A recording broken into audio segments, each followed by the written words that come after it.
Hey, what's up guys? Welcome back. We got some more questions today to answer. So first up, we've got a question about sealing MDF. So if you've ever tried to paint MDF, you probably know it's a pain in the ass.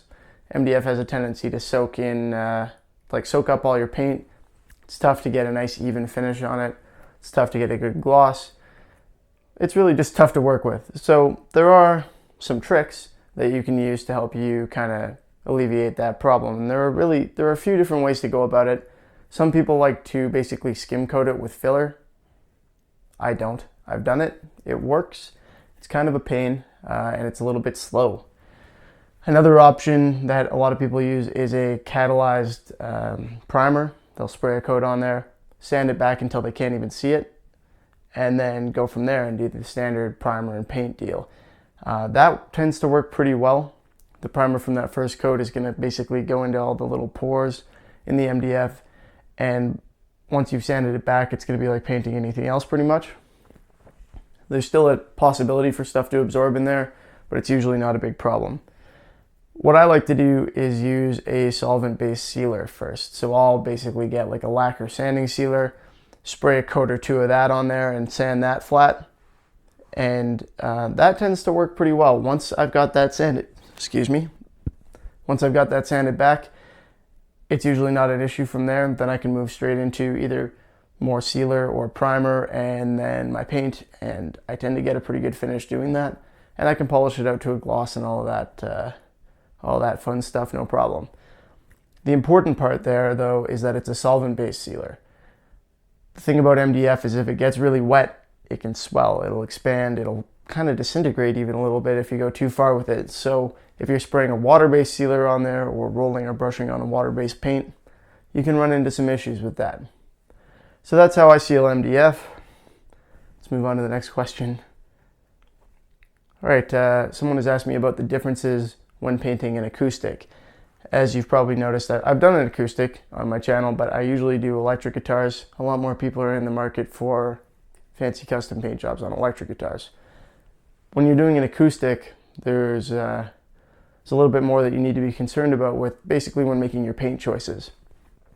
So I think we've talked about this before, but with an acoustic, you're relying a lot on the soundboard, the top of the guitar, and the rest of it, but mostly the soundboard, to get your sound. And the way that reverberates or vibrates and all that stuff, that's going to dictate how your sound turns out. So you need to be careful that you're not affecting how that works, basically. Or if you are, you need to be careful about how you're affecting it. So if you go ahead and take spray cans with like an enamel or something and do this thick paint job on there, you're going to notice that it's not going to sound the same. It might be quieter. It might be way brighter, the sound. It's really not going to be the same instrument when you're done with that. So what I like to do is keep my finish as thin as possible. I use paints that are more flexible and more capable of being applied thinly. Thin oil coats, shellac, stuff like that. I don't know how to do a French polish, so don't ask me, but shellac is a good option. Or typically nitrocellulose lacquer. I use very thin coats of nitrocellulose lacquer, sand it back, polish it out, and that would be what I would use to do an acoustic guitar.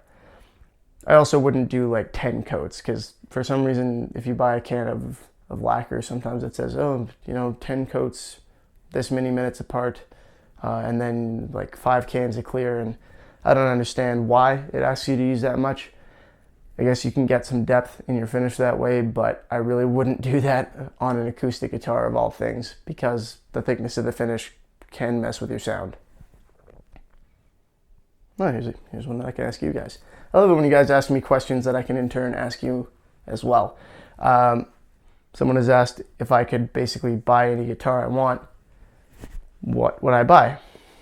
So here's the thing you got to know about me. I'm weird.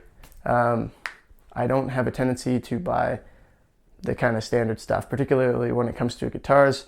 I find kind of the custom stuff more interesting. So I probably wouldn't go out and get like a Stratocaster or a Les Paul or a lot of those, quintessential dream guitars. It's a tough question. Which one would I buy? I get the feeling I would either try and design something and go like custom from Crimson Guitars or something like that.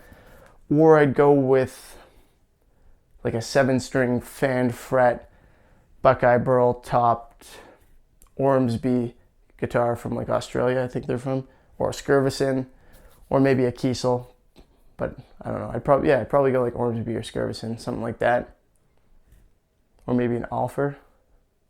Nah. If I had to make up my mind right now, I'd go with a 7-string fan fret reverse headstock Ormsby. That would be the guitar that I would buy. So, you're probably not going to have the same answer as me, but what kind of guitar would you buy if you had your choice? And if you had the money, because I know a lot of us don't have the money to go buy custom guitars. I, for one, do not. So yeah, let me know what kind of guitar you'd buy in the comments. And don't forget to ask your questions so that I can continue doing these. Thanks for watching. I hope that my answers were helpful for those of you who asked questions thus far. And yeah, we'll call that a wrap. See you next time.